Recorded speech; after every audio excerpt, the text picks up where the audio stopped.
Hello, everyone. I'm pleased to be with all of you today. So today's research paper foregrounds a bricolage methodology based on autoethnographic writing and analog collage technique to interweave Arab queerness in migratory context. By proceeding as such, the paper seeks to open space for new modalities of crafting of knowledge. So section 1, interweaving, and collaging as feminist queer methods. When I suggest interweaving an Arab queerness in migratory context, I do not claim an already present Arab queerness made available to be revealed or uncovered. Rather, by interweaving, I aim to make appear affective and discursive lines between and with the different encounters that take place and produce Arab queerness. Interweaving allows the emergence of a relational space, a space whose set of relations are not given in advance, but rather vary in accordance with the point of view adopted in interpreting them. The act of interweaving a relational space is based on not knowing where one is going, all the while accepting to be disoriented, directed throughout by and with other fragments.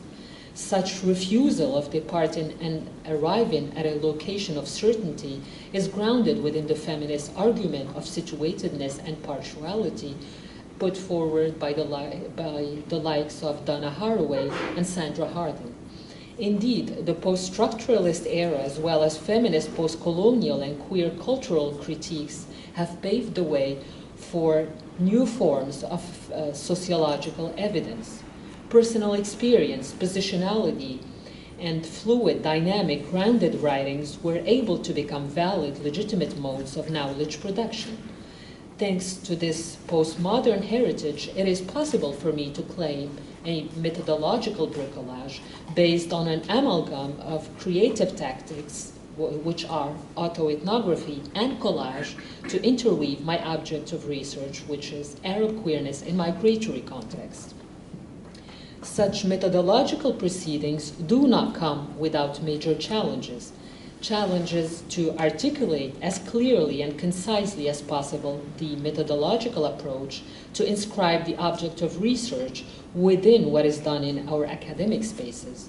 Owen Chapman and Kim Sauchuk argue in their paper titled Creation as Research, Critical Making in Complex Environments that, quote, the theoretical, technical, and creative aspects of a research project are pursued in tandem, and quite often scholarly form and decorum are broached and breached in the name of experimentation, end quote. Indeed, engaging in art-based methods embedded in a bricolage approach does carry an institutional risk of not being recognized as a rigorous, coherent research form. Nonetheless, as cultural studies scholar Larry Grossberg has offered in his essay, We All Want to Change the World, experimentation is, quote, an invitation to experiment beyond the limits of the risks people appear willing to accept, end quote. In this sense, I seek to embrace a messy aesthetic as an alternative and as a standpoint against linear, ethnocentric ways of doing research. And now I'm going to talk about the practice of collage. In Western context, the practice of collage became popular in the 20th century thanks to the Cubist movements and the likes of Pablo Picasso and Georges Braque that sought to undo conventional realist art representations. For this research paper, I have specifically chosen to use the term analog collage to refer to the practice of collecting, printing, cutting, juxtaposing, gluing, and pasting excerpts, fragments, that is, printed media images, written paragraphs, etc., encountered in the digital sphere as well as in the non-digital sphere. Engaging in analog collage evokes a messy aesthetic of amateur-level skills and low ways of doing, to borrow from Jack Halberstam's low theory, which enables to challenge the expected citation canon and include everyday images in academic research. For Halberstam, low theory is a way to, quote, push through the divisions between life and art, practice and theory, thinking and doing, and into a more chaotic realm of knowing and unknowing, end quote. Halberstam's low theory can be described as collage-like in its approach. Collage has the potential to craft texts that are characterized by indeterminacy, in which viewers can fill in the gaps according to their positionality and thus become co-producers of meaning. In this regard, collage fosters an anti-oppressive method of doing, in that it challenges single, unified grand narrative, usually promoted by cis-white male heteronormative research agendas. Indeed, with the rise of political self-conscious art of women and minorities, curator Lucy Lippert had stated that collage has come to symbolize, quote, the core image of postmodernity, end quote. Nonetheless, feminist scholar Gwen Roberg argues that there is no basis in claiming that collage possesses a transcendental feature as a cultural critique tool, nor do gendered and racialized minorities have a natural relationship to collage since, quote, the relationship between artistic object and audience is too complex to presume a given effect or meaning, and interpretation is an continual process as it is constructed through artistic strategies, critical theories, and cultural institutions, end quote. Moreover, this very same technique articulates a paradox in that it is based on appropriating materials, which is at odds with concerted ways of making and doing.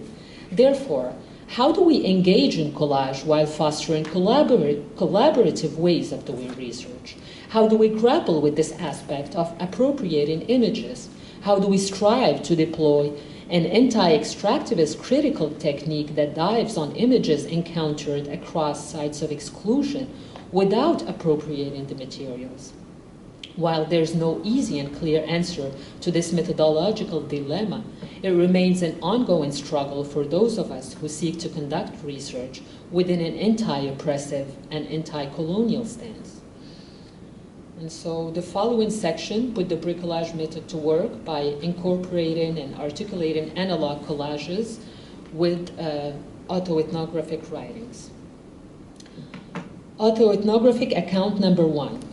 My partner reminds me that 3 years ago, we were on our way to what was supposed to be my citizenship ceremony, which got canceled the same day due to the spread of COVID virus. The ceremony was rescheduled for a few months later via Zoom. After taking the oath, the immigration officer asked me to take a scissor and cut to pieces my permanent resident card. I had just become a Canadian citizen. Cutting to pass, cutting to transition to another status, a status of more rights and more privileges. Welcome to the Canadian society, the immigration officer congratulated me with a smile. I keep these cut pieces carefully in my wallet, scattered, fragmented pieces hidden in the depth of a wallet that I carry everywhere I go. It reminds me of the cracks and gaps in my migratory journey. Autoethnographic account number 2. I was a child in Morocco. I must have been 11 years old. It was a sunny day. We were playing in the playground. I was proudly wearing my new white and pink sports outfit that Mom had bought me. My long hair always put in a bun. I can still feel the grass in my hands and the cool air caressing my cheek. I was feeling particularly cheerful and light that day. Girls, look, Lamia is a tomboy, Sophia whispered to the other girls as I was swinging back and forth. Tomboy, the violence of that term uttered to a child still rings in my ear to this day. What made her say this about me? I asked myself while pretending I didn't hear her. Was it my outfit? Was it my posture? Was it a gesture that betrayed me?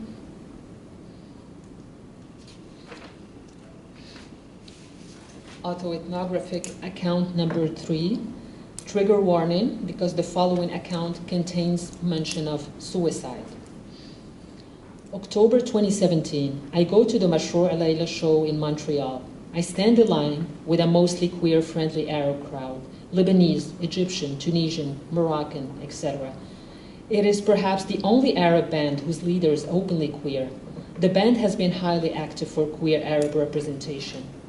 When comes the song Kalam, that would translate in English as words, Hamid, the leader of the band, explains that they wrote this song to imagine a cruising taking place in a bar in Arabic language outside the binary gendered language. We danced and sing Kalam with a crowd thirsty for freedom and for a queer language. Together we dream. We are nostalgic to something that has yet to exist. It was in September 2017, during the concert of Migratory Layla in Cairo, Egypt. A young woman with short hair, smiling, wearing a light and nonchalant attitude, appearing to be hypnotized by the bewitching melodies of the band. She raised the rainbow flag in the middle of the concert, showing her belonging to the LGBTQAI+ community. A few other people at the concert lifted her on their shoulders to make her more visible. They passed the flag between them. The scene lasted a few minutes. The next day, this seemingly innocuous act found its way onto several Egyptian news channels with titles that read "Satanic Act," "Incitement to Debauchery." We learned that her name is Sarah Higazi and that she is, quote, a communist and LGBTQ activist who is funded by foreign spies, end quote. The space of freedom that Migratory Layla offered soon turned into a tragedy. The show was quickly followed by the arrest of 100 people present at the concert, whom, according to local authorities, had participated in raising the LGBTQAI+ flag. While watching the documentary Beirut, Dreams and Colors, we learned from her best friend, Ala, that Sarah Higazi panicked because she knew that her arrest was imminent. In fact, she spent 3 months in Egyptian prison, where, according to Higazi herself, she was tortured. Upon her release from prison, Higazi applied for political asylum and landed in Toronto, Canada, as a sexual refugee persecuted by the Egyptian regime because of her sexual orientation. Many would have thought that this new chapter in Toronto would be full of promises and hope for a better future. It was not the case. Higazi crossed the Atlantic and carried the torture and heartbreak of leaving friends and family that she had not chosen to leave behind. According to her best friend Ala, Higazi found it very difficult to adapt to her new life and to heal her wounds. A year and a few months after arriving to Toronto, she ended her life by leaving a note that read, "Walakinni usamih," translated to English, "But I forgive." The Arab queer diaspora was stirred, and gatherings were held in Canadian, American, and European cities in commemoration of this activist who has come to symbolize the injustice and repression faced by the Arab queer community. How to write about the suicide of Sarah Higazi? As a member of the Arab queer migrant community, as a researcher, as a queer migrant Arab person grappling with mental health issues, how to write ethically about her, and how to stand in solidarity without instrumentalizing her, how to honor her. I'm going to leave it at that because time is up. Thank you.